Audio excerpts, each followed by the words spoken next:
उन्हीं के प्रशासन ने मारे, हमारे 100-150 आदमी मक्खियों ने खाया। हम खुद उनको एम्बुलेंस में लेके उठा के मीटिंग ली कल और कहा कि काली होली खेलेंगे। देखो सारे सरपंच है, जो सारे सरपंच है, काले कपड़े पहन के हम काली होली खेलेंगे। विरोध करने के बाद वहाँ पे 1.5 नंबर की ईंट आई हैं, उसको भी रोक दिया है। ये समर्थन तो सारा ड्रामा है। ये समर्थन लेना तो वापस लो, सरकार तो सरकार तोड़ो।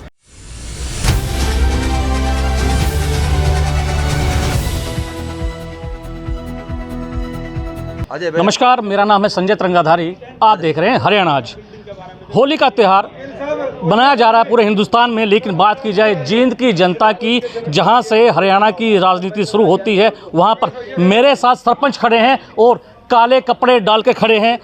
काले कपड़े क्यों पहने हैं, क्या कारण है, और आज होली के दिन ये यहाँ क्यों बैठे हैं, मालाएं डाल के इनसे जानने का प्रयास करेंगे। नमस्कार सरपंच साहब, कैसे हैं? जी, मैं ब्लॉक समिति का प्रतिनिधि हूं, और जिस प्रकार से आप देख रहे हो कि सरकार की बर्बरता लाठीचार्ज और तानाशाही है, उसी की आवेज में आज काली होली बनाने का बात किया था। और हम लगातार आज दूसरे दिन कुछ साथी भूख हड़ताल पे भी बैठे हैं। एक माध्यम है कि अब सरकार भूख हड़ताल के माध्यम से हमारे ऊपर लाठियां नहीं बांध सकती। अब हमने माध्यम बना लिया कि हम अहिंसा के मार्ग पर बैठ के हमारी इस आंदोलन को, अनशन भूख हड़ताल के आंदोलन को ब्लॉक, जिला, गांव हर घर घर तक पहुंचाने का काम करेंगे। और हमने लगभग 50% साथियों से बात चर्चा की है, तो वो बहुत जल्द है ना अपने अपने लेवल पे। अब हम ना प्रदर्शन करने के लिए इकट्ठा नहीं होंगे कहीं पे, जो जहां प्रदर्शन वहां, मतलब वो वहीं पे बैठ के अब ये भूख हड़ताल का सारा या जो कुछ भी लेने का काम करेंगे, और सरकार को या तो झुकाने का काम करेंगे या तोड़ने का काम करेंगे। क्या है ई टेंडरिंग, बताइए। ई टेंडरिंग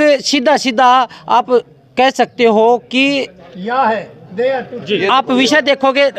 मैं अपने सोगी से कहूँगा दिखाए। सरपंच साहब सरकारी बिल्डिंग की तरफ इशारा कर रहे हैं, और ये जो दीवार है ये जींद की सरकारी बिल्डिंग की दीवार है, और ये सरपंच यहाँ मौजूद हैं और ये कह रहे हैं ये ई टेंडरिंग का ही कमाल है जी। एक मिनट इसका पूरा क्योंकि जिसका कोई देख रेख नहीं होनी उसको ई टेंडरिंग बोलते हैं। जिसका कोई वाली वारिस नहीं हो और किसी को थोपने का काम हो, वो है ई टेंडरिंग। ठेकेदारी, निकम्मा सिस्टम, ये सारी की सारी ई टेंडरिंग बोली जाती है। मानना है कि ये जो बिल्डिंग बनाई गई ई टेंडरिंग के हाँ, बिल्कुल ठेकेदारी के थ्रू बनाया। अगर डीसी बनाता वो जिम्मेवार नहीं होता इस चीज़ का, वो तोड़ सके था, वो इस ढाल का काम कर सके था। गाँव के अंदर अगर कोई सरपंच बनाए वो इस तरह का काम कर सके, सारा गाँव आवा जावे। देखो जी, बहुत बुरा हाल है। ये देखो सरपंचों द्वारा ये जो बिल्डिंग बनाई गई है उसको दिखाया जा रहा है कि ये जो दीवार है कभी भी गिर सकती है और बड़ा नुकसान हो सकता है। सरपंच मेरे साथ मौजूद हैं। काले कपड़े पहने, क्यों पहने काले कपड़े? काले कपड़े जी, और क्या करें हैं? लटे लटकाए जावा, कुछ विरोध तो करें। हाँ, कुछ टूटी फूटा जो भी शरीर छोड़ रखा सरकार ने मार पीटने के बाद, क्या करा? काले नहीं पा रहा तो और क्या रह गए। सरपंच साहब, जुलाना विधायक ने भी समर्थन दिया सरपंचों को। जी, विधायक जी ने हमारा समर्थन किया है और कहा भाई जहाँ मेरी जरूरत हो हम आपके साथ हैं। लेकिन हम भी सारे सरपंच जींद जिले के कल इकट्ठे हुए थे ब्लॉक स्तर पर। हमने भी डांडा साहब का समर्थन किया, जहाँ डांडा साहब हम उनका समर्थन करेंगे। और ई टेंडर हमने आज होली के बारे में हमने मीटिंग ली कल और कहा कि काली होली खेलेंगे। देखो सारे सरपंच है, जो सारे सरपंच है, काले कपड़े पहन के हम काली होली खेलेंगे। एक और सरपंच साथी मौजूद हैं। आपने कुछ बताया है कि आपके गांव में रात को ईंटें उतार दी जाती हैं, किस तरीके की ईंटें, कौन सी क्वालिटी की, क्या मामला? हमारे गांव में 2 नंबर की ईंटें आ रही रात को 9 बजे के बाद।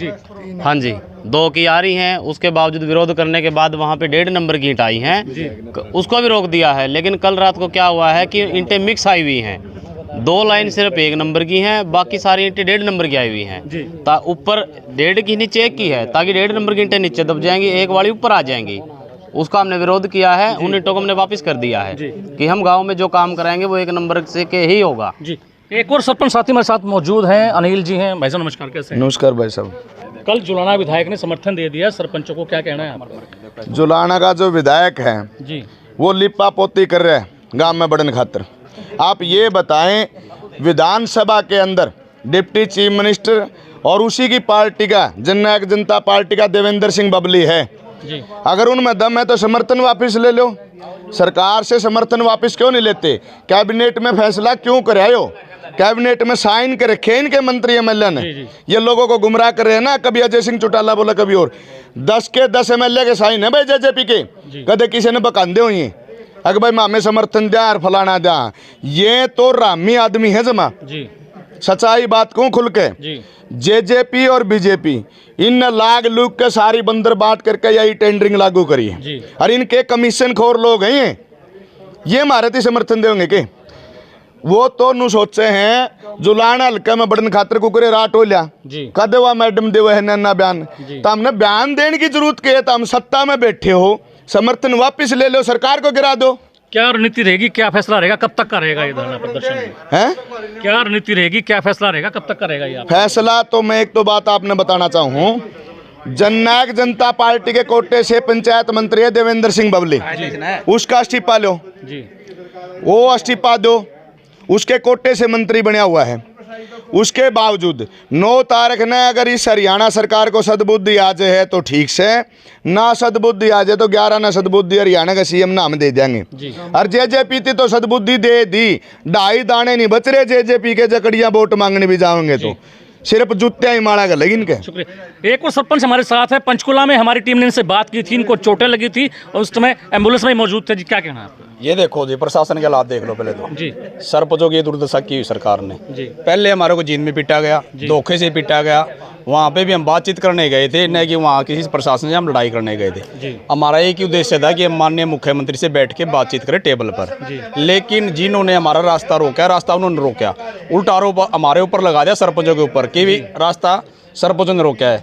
भाई सरपंचों ने रास्ता क्यों रोकना? सरपंच तो एक सभ्य इंसान बनता है, सभ्य इंसान हमें जब गाँव में इतने चुनिंदा लोगों चुन के आते हैं तो सभ्य ही आते हैं, तो वो रास्ता रोकने नहीं गए थे वहाँ पे, वो सिर्फ अपना एजिटेशन को दिखाने गए थे और अपने सभ्य तरीके से चले हुए थे हम। आगे से चंडीगढ़ प्रशासन और हरियाणा प्रशासन ने मिलके वहाँ पे बैरिकेड लगाए, बैरिकेड लगाने के बाद हमने धक्का मुक्की हुई, धक्का मुक्की से इन्हीं के आदमियों ने वहाँ पे सीआईडी का कोई आदमी सिविल वर्दी में आया, उन्होंने पत्थर फेंके इन्हीं की पुलिस प्रशासन की तरफ, उन्होंने बाद में हमारे ऊपर लाठीचार्ज की। ये कहाँ का प्रशासन है? सरपंचों का तो ये भी कहना जो मधुमक्खियां छोड़ी गई वो प्रशासन द्वारा छोड़ी गई, वो भी बिल्कुल सत्य है। ये क्या बात है? वो भी सत्य है, डले मार के उन्हीं का आदमी गया दिखता है, लेकिन हमारे को नहीं पता था कौन है कौन नहीं है।